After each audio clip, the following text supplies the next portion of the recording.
We'll just start from here, I guess. So it's been years since I played Skyrim. If I'm being honest, I think they're giving way too much attention to it. Be nice to get a little more Fallout love. But, I figure before I go to work, might as well. Might as well dive into some of this new stuff.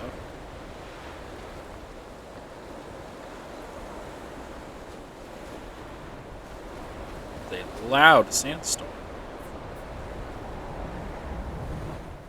At least in my ears, I don't know what it actually sounds like. Moment. Okay, there we go.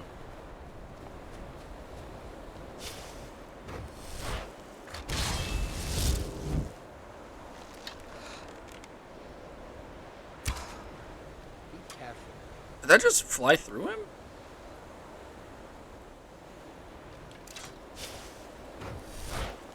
Okay.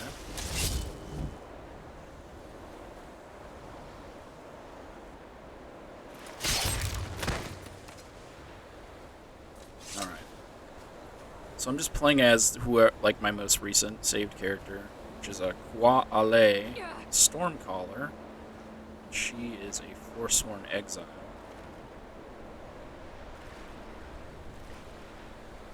Who mainly focuses on conjuration. Oh, I walked all the way over here without reading the note. So I started this, got this far, and realized it wasn't recording. So let me do it again. You get this letter from a courier. It's a letter from Tyra Bloodfire. Kwa Ale. Didn't space it out good enough. My name is Tyra Bloodfire, like Sotilde, the wet ear, before me. The names, bro. I am an orphan child of Balmora. Many years ago, I took a band of misfits and rogues and turned them into the Crimson Dirks. It doesn't look like it says Dirks, but it does. In our heyday, they called us thieves, bandits, apostates, and killers. And they were right. We were all of those things. But so is the Jarl, who taxes the poor to starvation. She's talking about, I'm assuming, since we are in Windhelm, she's talking about, Ulfric. Soldiers who rape and pillage the towns, the Empire, who would erase our gods, and the guardsmen, who would behead the innocent. I know your story. If there's going to be a judge, for me, I don't want it to be them. Not the Empire, not the East Empire Company, and not the guards. Just you and the Divines. But first, I want you to prove you're a worthy judge. Go to the docks in Windhelm. I'm there. There you'll meet a beggar in need of your aid. Some would offer him gold, others bread or wine. Offer him the alms you think will best serve him. Once you have proved your measure and your mercy, you must then show your mettle. I will wait for you at the Talos Shrine west of Windhelm. When at last we meet, I ask that you speak only with your blade, for while the tongue lies, the sword is true. Tyra. Well, Tyra, the whole problem with that is that I use magic. And then we will do a quick look before, not that. See, I don't remember the buttons here. This one. Heart of Crimson. I've received a letter from a mysterious woman named Tyra, or Tyra Bloodfire, who claims to, I think Fireblood would kind of sound cooler, claims to be from a bandit clan. She would like me to be her judge and executioner. First, I must prove myself. I must offer a beggar alms at the Windhelm docks, choosing a gift of gold, bread, or wine. So I gave him the gold because I don't have wine on me, or bread.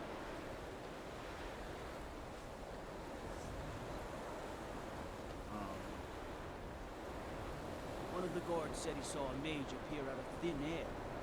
Came into It's not how you crouch. It's different in this game. That's been hitting the schooner, I say.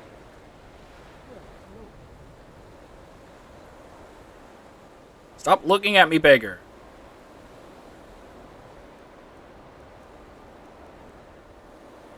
Doesn't have any ale.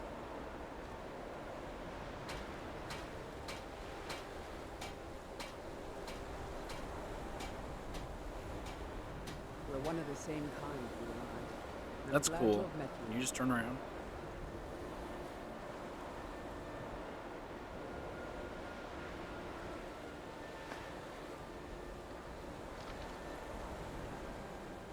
I find your hand up. Cut it off. You didn't earlier. Talk to me, beggar. Hello? Need something? Oh, I can't even give him the wine. I feel like praying is the right thing to do. I said this last time and I didn't pray, so I'm going to pray. I understand. Until next time. I can't give him gold. Okay, well.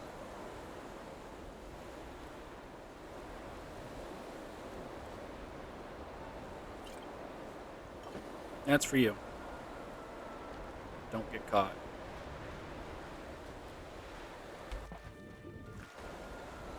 So I didn't meet Tyra last time.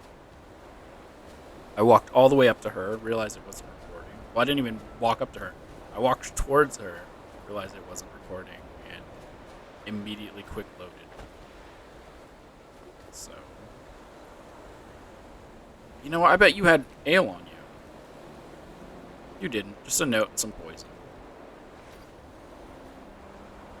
I'm gonna have to take my gear off when I get to her, because the gear I'm wearing has basically everything set to high, as you can tell by my stamina not decreasing. So she's supposed to be up there, which I don't even know if that existed before. If I'm being completely honest, I haven't played it in a couple years, so I don't know if that was there. Let's go ahead and...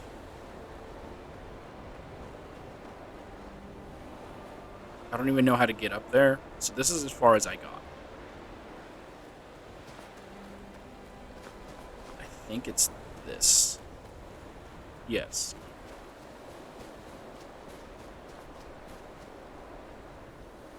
There is a person up there.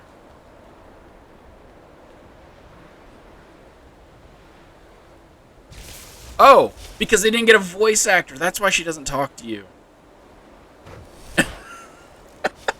Sorry. We just immediately go into the fight. Wait, I gotta take my armor and stuff off. Look, she can't hurt me because I got the stuff on. Let's just go ahead and just take it all off. I'm gonna be immediately encumbered.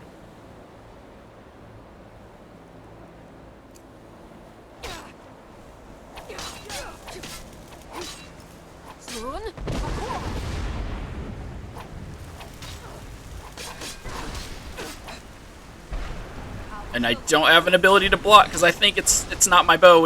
It's my bow, isn't it? Yes. Okay.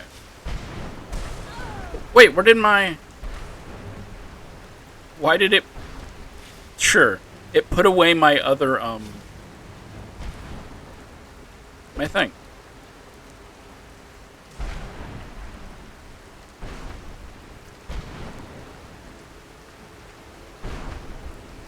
I can't lift her. She weighs too much. Hold on. Hold on.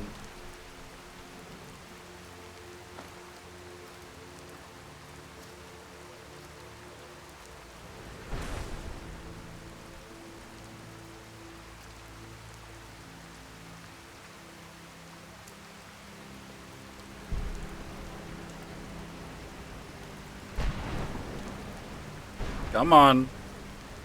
I'm wearing 4 Talos necklaces. How is it not regenerated yet?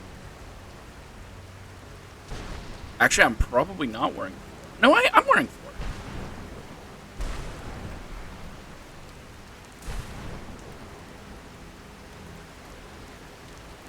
I kind of just want to get a good look at her.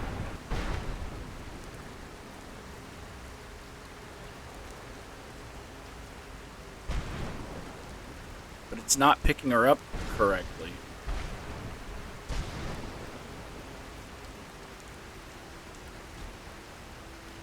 There we go.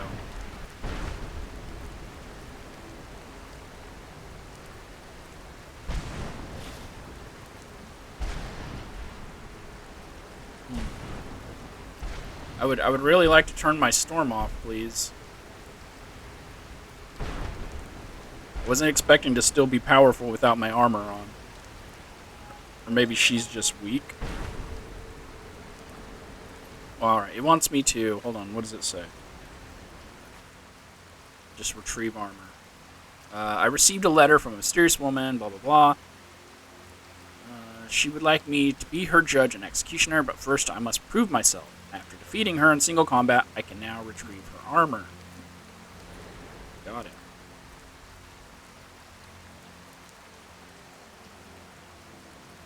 Crimson Dirks.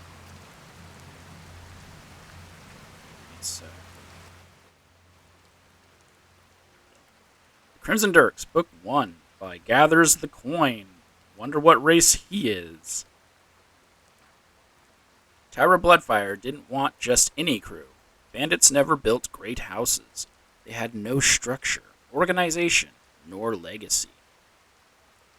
They had few tactics in the field and little design for the future. Worst of all, they had no loyalty beyond filling their own pockets. A bandit clan was a pack of stray dogs fighting for scraps, willing to bite the hand if it dared to feed them. Growing up in Balmora, Tyra knew that the great houses of Morrowind... See, I knew Balmora sounded familiar. I haven't played Morrowind in longer than I've played Skyrim. Morrowind were built on blood. Yet as an orphan child and a Nord amongst elves, her concept of family was one forged from experience. It wasn't the bandits and cutthroats, but the loners and outcasts she identified with most. So I should read the whole thing before I read it, because I'm always surprised by how short it cuts it. So when she picked out the crew that would become the Crimson Dirks, she sought out the qualities that best defined herself. What she wanted were survivors. To find them, she would first need connections. For this, she sought the help of a dark elf named Reaver. The Dunmer had no real name to speak of. Some speculated he was once a noble. I kind of get where this is going at, because I do remember a bit of that. Okay. Having abandoned his titles and claims for a new one, others believed he was with the Morag Tong assassins, having little use for their birth name. Tyra, meanwhile, had first met the brigand as a child begging in the streets. The dark elf had fixed his blood-red eyes upon this orphan child. That's creepy. Ashen and starved. Is that a D? Yes, and deigned to fill her alms bowl. When she looked down, she found neither food nor gold, but a knife. This isn't a gift, little Netch, the Dunmer cautioned, throat scarred with ash. Your first score belongs to me. That night, young Tyra would make good on that promise. Delivering a single ruby into the Ashlander's palm. It glowed crimson like fire and blood. From that day, she was known as Tyra Bloodfire, earning her name just as Reaver did from his deeds. As the years passed, the Dunmer kept a close eye on the Nord, tracking her growth from a cut purse to a bandit. And while she considered her debt to Reaver paid, whenever their paths crossed, he would continue to demand a cut. Why? Fucking gut him, bro. 8 years later, and the two had gone their separate ways. Not just in distance, but in spirit and mind. Tyra had matured into a tenacious warrior, her physique chiseled and rough. A body forged in a crucible of blood and ash.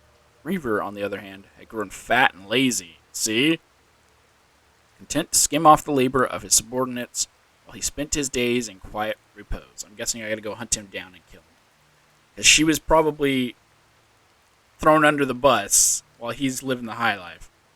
As Tyra stood before him, he played with a ruby in his palm, occasionally using his forearm to wipe the saliva from his greasy lips.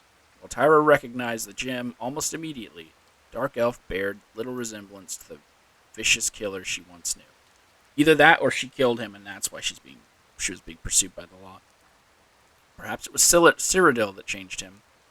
He had traded his netched leather for fine silks, his dagger for a silver spoon, and his ashland cave for a bighorn residence in the heart of Skingrad. His scowl was not one of rage, but irritation, chiefly at his guest for tracking mud on his freshly waxed floors. Only the eyes, scarlet and piercing, betrayed his former identity. I did not realize this was long, so my mouth is drying and I need to get a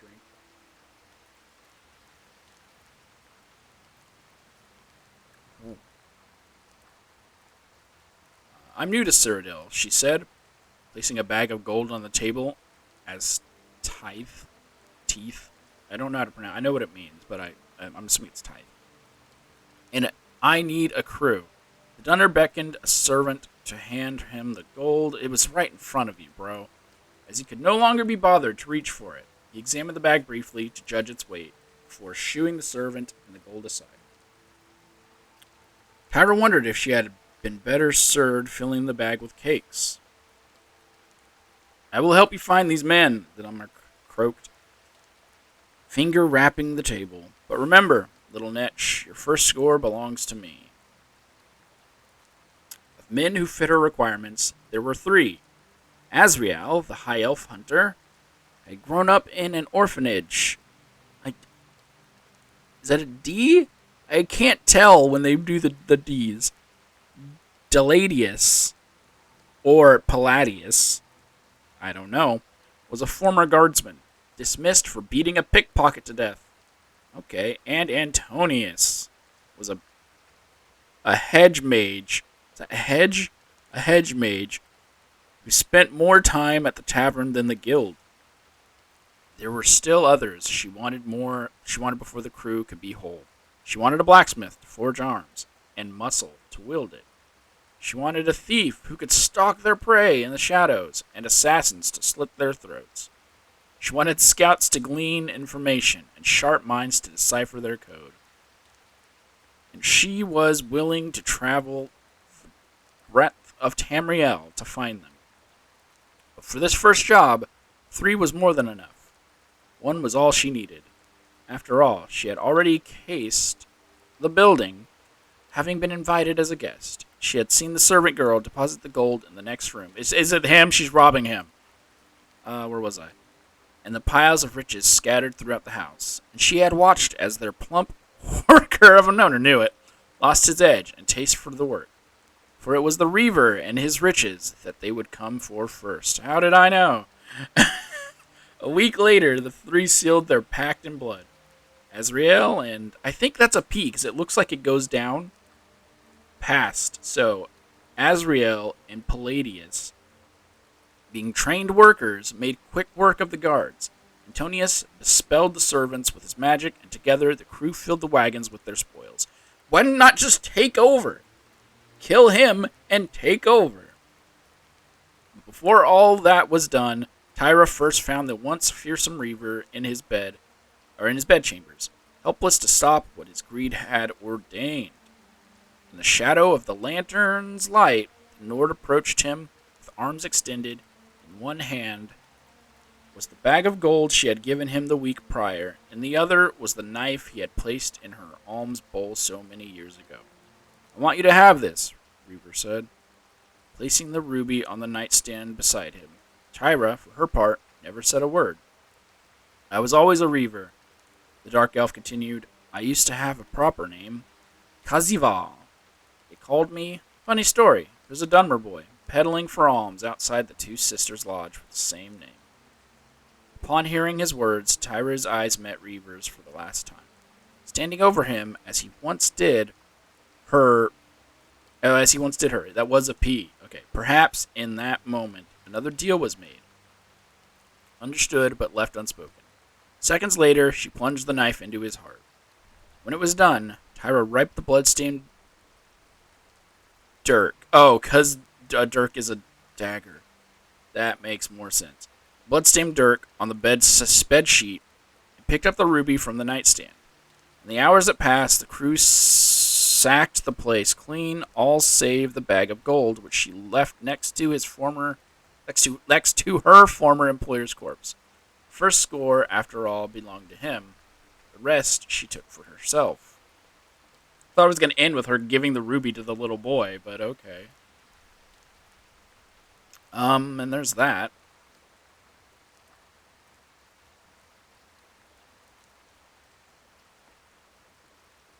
Shit, I was gonna read that.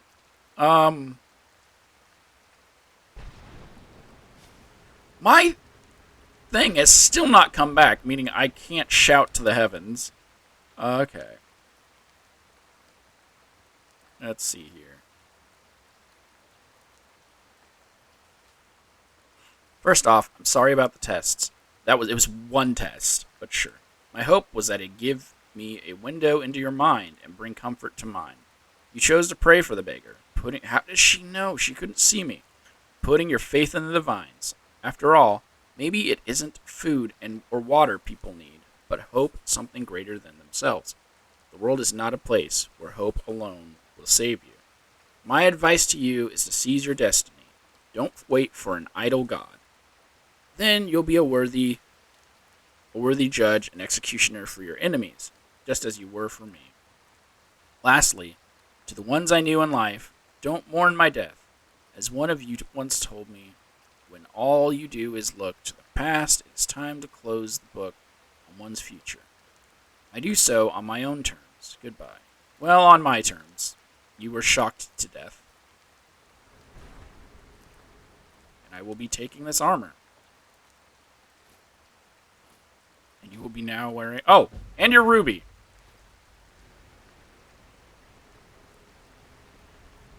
Now, I don't recall this ever being here, so I want to look at it real quick.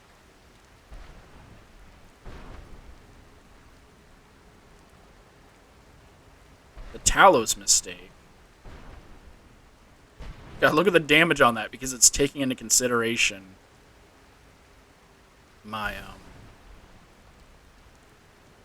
God dang. My stuff.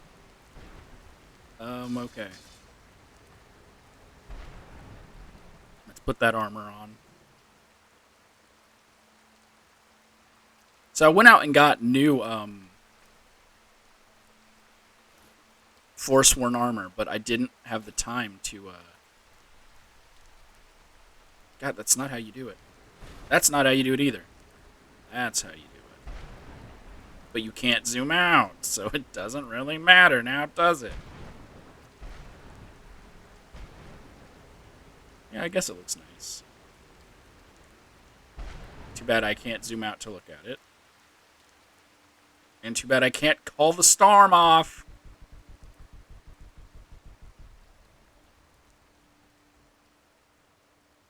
I think I need to reapply my my things.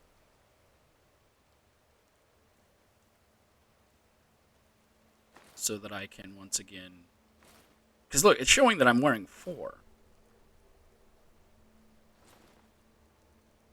I'm wearing 4. That's an 80% reduction on my shouts, and yet it's not reducing my shouts. But that was Heart of Crimson. I look forward to some of the other stuff when the time comes.